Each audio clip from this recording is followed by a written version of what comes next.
ഞാൻ ഒറ്റയ്ക്കുള്ളൊരു grocery shopping വ്ളോഗാണ്. Grocery shopping vlog എന്ന് പറയാൻ പറ്റില്ല, കുഞ്ഞു കുറച്ച് ഐറ്റംസ് വെക്കാനുണ്ടായിരുന്നു.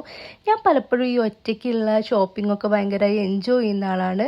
സോ ഞാൻ ഫസ്റ്റ് പോയത് ആക്ച്വലി റോയൽ കേരള സ്റ്റോറിലാണ്. ഈ റോയൽ കേരള സ്റ്റോറിൽ ഓൾമോസ്റ്റ് നമുക്ക് നാട്ടിൽ യൂസ് ചെയ്യുന്ന എല്ലാ സാധനങ്ങളും വാങ്ങിക്കാൻ കിട്ടും. എനിക്ക് കാര്യമായിട്ട് പർച്ചേസ് ഒന്നും ഇല്ലായിരുന്നു.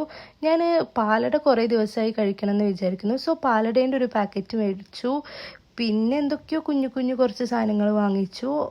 ഇവിടെ ഓൾമോസ്റ്റ് എല്ലാം കിട്ടും.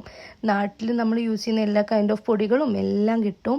സോ എനിക്ക് ആക്ച്വലി ഒരു സ്റ്റീമർ മേടിക്കണം എന്നുണ്ടായിരുന്നു, പക്ഷെ അതിന് ഭയങ്കര റേറ്റ് ആയതുകൊണ്ട് തന്നെ വാങ്ങിയില്ല. ഈ അരിയും എല്ലാ ടൈപ്പ് അരിയും ഒക്കെ കിട്ടും ഇവിടെ. പിന്നെ അത് കഴിഞ്ഞ് ഷോപ്പേഴ്സ് ഡ്രഗ് മാർട്ടിൽ കയറിയിട്ടുണ്ടായിരുന്നു. അത് കഴിഞ്ഞ് ഫ്രഷ് കോല് മെയിൻലി പോയത് കുറച്ച് ഫ്രൂട്ട്സ് വാങ്ങിക്കാൻ വേണ്ടിയിട്ടായിരുന്നു. അപ്പം ഞാൻ ഫ്രൂട്ട്സ് വാങ്ങിച്ചു. പിന്നെ ഈ യുക്കിമി ട്രൈ ചെയ്യണം കുറേ ആയി വിചാരിക്കുന്നു. ഇതൊക്കെ വാങ്ങി ഞാൻ വീട്ടിലേക്ക് തിരിച്ചു.